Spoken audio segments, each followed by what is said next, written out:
Hello friends, नविकास kitchen में आपका स्वागत है। आज मैं आपके साथ अपनी 25th रेसिपी शेयर करूंगी जो कि है होल व्हीट वॉलनट बनाना लोफ। तो आइए देखते हैं लोफ बनाने के लिए हमें क्या क्या चीज़ें चाहिए। यहाँ पर मैंने 1 कप गेहूं का आटा लिया है। आधे कप से कम मैंने यहाँ पर पाउडर शुगर ली है। मैं इसे कम मीठे का बना रही हूँ। अगर आप नॉर्मल मीठा खाते हैं तो आप 1 कप भरकर ले सकते हैं। 3 बड़े चम्मच फ्रेश दही, 2 बड़े चम्मच मैंने यहाँ पर ऑलिव ऑयल लिया है। आप वेजिटेबल ऑयल भी ले सकते हैं।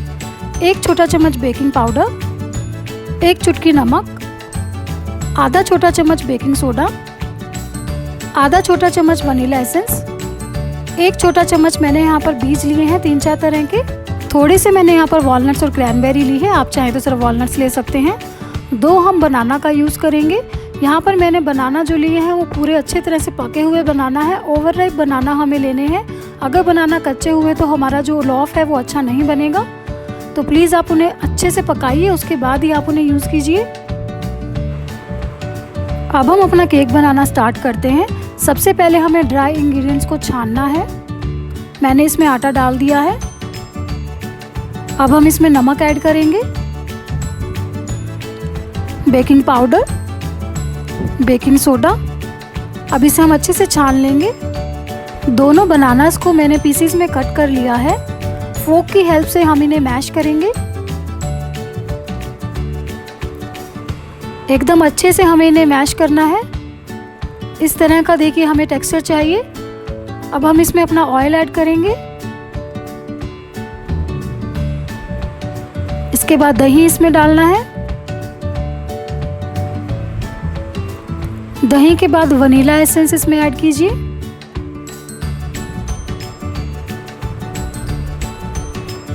और अब इसमें पाउडर शुगर डाल दीजिए। ध्यान रखिए कि मैं कम मीठे का बना रही हूँ।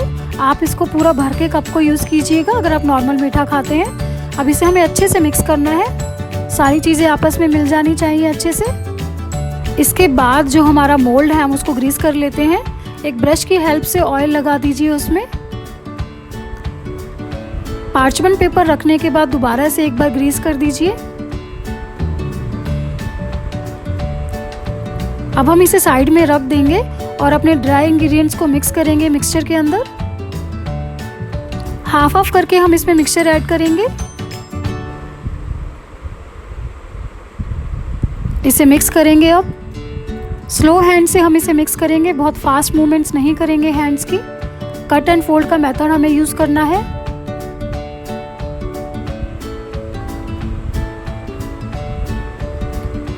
रिमेनिंग हाफ जो मिक्सचर है वो भी इसमें ऐड कर देंगे।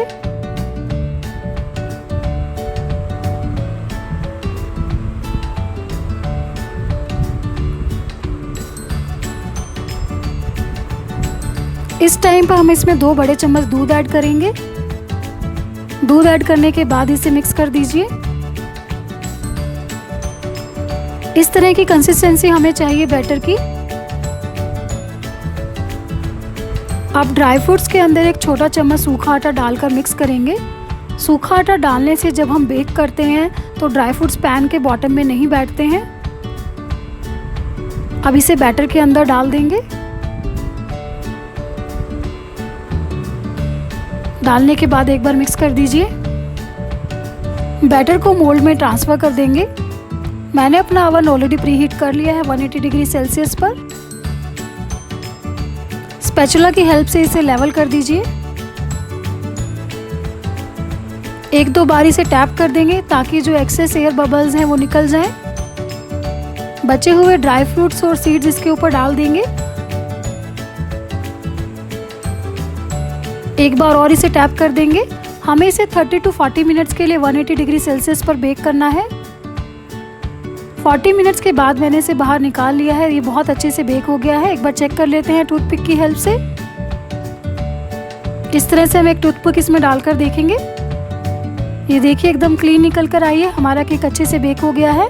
अब हम इसे 15 मिनट के लिए ऐसे ही रख देंगे ठंडा होने के लिए। 15 मिनट के बाद हम इसे डीमोल्ड करेंगे। 15 मिनट के बाद मैंने इसे डीमोल्ड कर लिया है। अब मैं इसके स्लाइसेस कट करना स्टार्ट कर रही हूँ।